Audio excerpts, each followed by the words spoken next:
Hello guys, welcome back to my channel Any Epic. तो आज की इस वीडियो में मैं एक्सप्लेन करने जा रहा हूँ जुजुत्सु काइसेन सीज़न 3 का एपिसोड 3। तो चलिए शुरू करते हैं बिना किसी देरी के। तो एपिसोड के स्टार्ट में हम देखते हैं टेंगिन को, जो सबको ग्रीट करता है।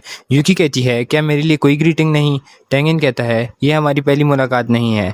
यूकी सीधा पॉइंट पे जाती है और पूछती है कि टेंगिन ने स्टार कॉरिडोर क्यों बंद कर दिया था, जिसका टेंगिन सीरियस होकर रिप्लाई देता है कि उसको डर था कि यूकी केंजाकू से मिली हुई है। यहाँ हम केंजाकू का नाम पहली बार सुनते हैं।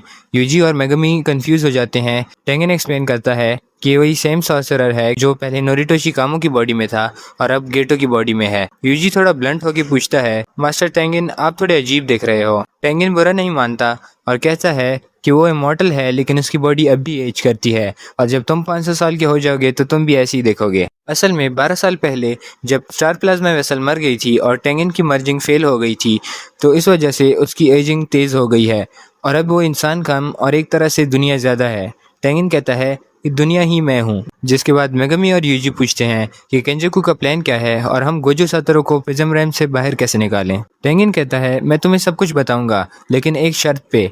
यूटा, यूकी और चोजो में से किसी दो को यहाँ रहना होगा उसे गार्ड करने के लिए। सब हैरान हो जाते हैं।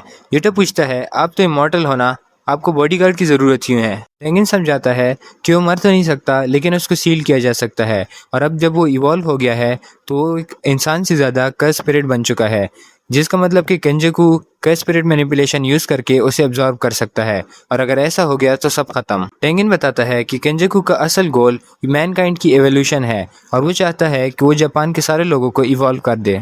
उसने पहले भी ट्राई किया था आइडल ट्रांसफिगरेशन यूज़ करके, लेकिन इसके लिए बहुत ज़्यादा कर्स एनर्जी चाहिए और ये एफिशिएंट भी नहीं। इसलिए केंजाकू का प्लान है कि जापान के सारे लोगों को टेंगिन के साथ मर्ज कर दे। सोचो, अगर 10 करोड़ लोग टेंगिन के साथ मर्ज हो गए, वो इंसान नहीं रहेंगे, वो एक न्यू क्रीचर बन जाएंगे जो ना यहाँ होंगे और ना वहाँ। और अगर इनमें से एक भी आउट ऑफ कंट्रोल हुआ तो ये सब में फैल जाएगा। बुराई और गंदगी पूरी दुनिया में फैल जाएगी, जैसा टोक्यो में हुआ था, लेकिन इस बार एक ग्लोबल लेवल पर। यूकी पूछती है कि केंजाकू अभी ही एक्टिव क्यों हुआ, पहले क्यों नहीं? केंजाकू एक्सप्लेन करता है कि वो 6 साइज और स्टार प्लाज्मा वेसल आपस में किस्मत से कनेक्टेड है। केंजाकू ने पहले भी 2 बार ट्राई किया था, लेकिन उसे हर बार 6 साइज यूजर ने रोक दिया था। इसलिए अगली बार उसने अपनी स्ट्रेटजी बदली और स्टार प्लाज्मा वेसल और 6 साइज को पैदा होते ही मार दिया। लेकिन कुछ दिनों बाद 6 साइज और स्टार प्लाज्मा वेसल फिर से पैदा हो गए। लेकिन 12 साल पहले कुछ ऐसा हुआ जिसने किस्मत बदल डाली। एक आदमी जिसके पास 0 कर्स एनर्जी थी, टोजी जेनिन आया, और क्योंकि उसके पास कोई कर्स एनर्जी नहीं थी, इसलिए वो किस्मत की रूल से बाहर था। उसने स्टार प्लाज्मा वेसल को मार दिया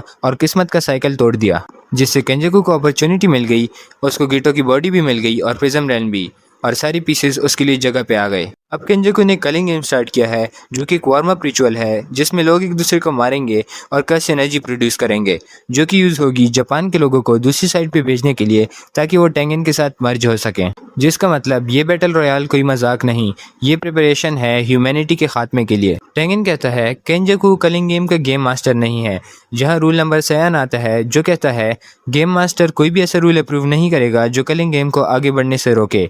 यानी अगर केंजाकू मर भी जाए तब भी कलिंग गेम कंटिन्यू होगी, जिसका मतलब है गेम सिर्फ तभी खत्म होगी जब सारे प्लेयर्स मर जाएं या पार्टिसिपेट करने से मना कर दें। जहां रूल नंबर 6 आता है, जो कहता है कि अगर किसी प्लेयर के पास 100 पॉइंट्स आ गए तो वो गेम में एक न्यू रूल ऐड कर सकता है, जो कि यूजी और उसके ग्रुप का प्लान है। गेम में जाएं, पॉइंट्स अर्न करें और एक न्यू रूल ऐड करें रूल नंबर 6 को यूज़ करते हुए, जिससे सुमिकी और उस जैसे और मासूम लोग बच सकें। मेगमी कहता है हमें गोजो को भी फ्री करना होगा। अगर वो एक बार बाहर आ गया तो सारे प्रॉब्लम्स अकेले ही सॉल्व कर देगा, लेकिन हम गोजो को कैसे बचाएं? टेंगिन एक बॉक्स निकालता है और कहता है कि ये प्रिज्म रैम का बैक डोर है। सारे हैरान हो जाते हैं और कहते हैं कि प्रिज्म रैम का एक बैक डोर भी था। टेंगिन ने इसे छुपा के रखा हुआ था ताकि केंजाकू को ये ना मिल पाए, लेकिन उसने फ्रंट गेट ढूंढ लिया। मसला ये है कि सिर्फ फ्रंट गेट का ओनर ही बैक डोर को भी ओपन कर सकता है। अब इनके पास सिर्फ एक ही ऑप्शन है, जो कि है प्रिज्म रैम को तोड़ना, जिसके लिए या तो इन्वर्टेड स्पीयर ऑफ हेवन की ज़रूरत है, जो किसी भी टेक्निक को कैंसिल कर सकता है, और या तो ब्लैक रोब, जो किसी भी टेक्निक को ख़त्म कर सकता है। टेंगिन कहता है 12 साल पहले टोजी से लड़ते वक्त गोजो ने इन्वर्टेड स्पीयर ऑफ हेवन को तोड़ दिया था, और पिछले साल गेटो से लड़ते वक्त उसने ब्लैक रोब भी डिस्ट्रॉय कर दी थी। मेगमी को गोजो पे थोड़ा सा गुस्सा आता है। यूटा कहता है कि मैं अफ्रीका गया था चेक करने कि क्या थोड़ा सा ब्लैक रोब अभी बचा है, लेकिन ये कंप्लीट वेस्ट ऑफ टाइम था। यानी गोजो ने खुद को बचाने के सारे रास्ते खुद ही ख़त्म कर दिए। जब सब उम्मीद हारने लगते हैं तो टेंगिन बताता है कि कलिंग गेम में एक 1000 पुरानी सॉर्सरर है एंजल, जिसका नाम है हाना कुरोसा, और उसकी कस्ट टेक्निक किसी भी और कस्ट टेक्निक को ख़त्म कर देती है। वो इस वक्त टोक्यो कॉलोनी में है और अगर यूजी और इसकी टीम ने उसको ढूंढ लिया तो गोजो को फ्री कर पाएंगे। जिसके बाद टेंगिन एक्सप्लेन करता है कि जापान में टोटल 10 कॉलोनीज़ हैं जो कि एक बैरियर से कनेक्टेड हैं और सिर्फ होकाइडो ही एक ऐसी जगह है जो गेम के बाहर है, क्योंकि इसको पहले से एक सेक्रेट लैंड कंसिडर किया जाता है। जिसके बाद डिस्कशन शिफ्ट होती है कलिंग गेम रूल्स की तरफ। मेगमी कैलकुलेट करता है कि सुमिकी के पास कितना टाइम बचा है। गेम रूल नंबर 1 के हिसाब से प्लेयर को 19 दिन के अंदर गेम पार्टिसिपेशन डिक्लेयर करनी होगी। आज 9 नवंबर है और प्लेयर उठे थे 31 अक्टूबर को, यानी सुमिकी के पास सिर्फ 10 दिन बचे हैं गेम एंटर करने के लिए। और अगर उसने मना कर दिया तो गेम रूल नंबर 2 के हिसाब से प्लेयर की कस्ट टेक्निक छीन ली जाएगी। सीन शिफ्ट होता है पास्ट में, जहां शोका एक्सप्लेन करती है कि अगर किसी की कस्ट टेक्निक ले ली जाए तो उसका दिमाग काम करना बंद कर देगा और वो बंदा वही मर जाएगा। लेकिन कुछ लोग जैसे माकी, जिनके पास कोई कस्ट टेक्निक नहीं है, इससे बचे हुए हैं। टेंगिन इसके बाद एक्सप्लेन करता है रूल नंबर 3, जो आम लोग कॉलोनीज़ में पहले से फंसे हुए हैं उनको एक चांस दिया जाएगा बाहर निकलने के लिए, लेकिन अगर कोई प्लेयर अपनी मर्जी से अंदर चला गया तो वो बाहर नहीं निकल सकता। जिसके बाद आता है रूल नंबर 4, जो कहता है कि पॉइंट अर्न करने के लिए एक प्लेयर को दूसरे प्लेयर को मारना पड़ेगा। रूल नंबर 5 लाइफ की वैल्यू बताता है।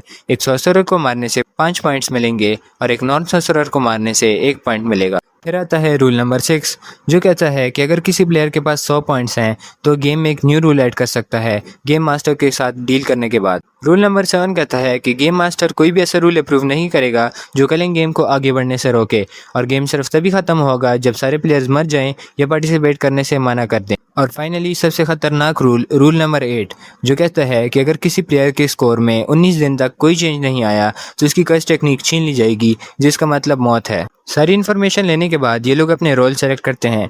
यूकी और चोजो यहीं रहेंगे टेंगिन को गार्ड करने के लिए।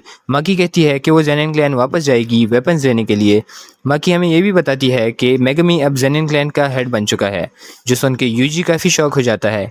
माकी कहती है कि वो पहले वेपन्स लाएगी और फिर पांडा को ढूंढनी जाएगी। यूटा डिसाइड करता है कि वो कलिंग गेम में अभी सेंटर करेगा ताकि वो बाकियों के आने से पहले ज़्यादा से ज़्यादा इन्फॉर्मेशन कलेक्ट कर सके। यूजी और मेगमी का एक दूसरा मिशन है, इनको ढूंढना है और अपने साथ मिलाना है किंजी हकारी को, जो कि एक सस्पेंडेड सेकेंड ईयर स्टूडेंट है जो यूटा से भी ज़्यादा पावरफुल है। इसके बाद ये लोग जाने लगते हैं।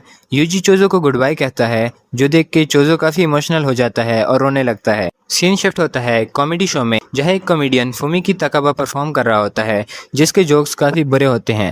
बैक स्टेज उसका बॉस उसे कहता है कि तुम अभी 35 साल के हो गए हो और तुम्हें कॉमेडी छोड़ देनी चाहिए, ये तुम्हारी बस की बात नहीं है। जो सुन के ताकाबा डिप्रेस हो जाता है। फिर एक दूसरा आदमी केन उसे बताता है कि देखो, इंडस्ट्री में सिर्फ 2 तरह के कॉमेडियन ही बड़ा बन पाते हैं। एक होते हैं जो सच में फ़नी होते हैं और दूसरा जो ये मानते हैं कि वो फ़नी है। सवाल ये है कि तुम कौन से हो। ताकाबा कहता है 50-50, लेकिन फिर वो कहता है कि 70-30, और यह हमें पता चलता है कि ताकाबा असल में एक कलिंग गेम का प्लेयर है। अगर वीडियो अच्छी लगी हो तो लाइक और सब्सक्राइब करना मत भूलना। मैं आपसे मिलता हूँ नेक्स्ट वीडियो में, तब तक के लिए गुड बाय।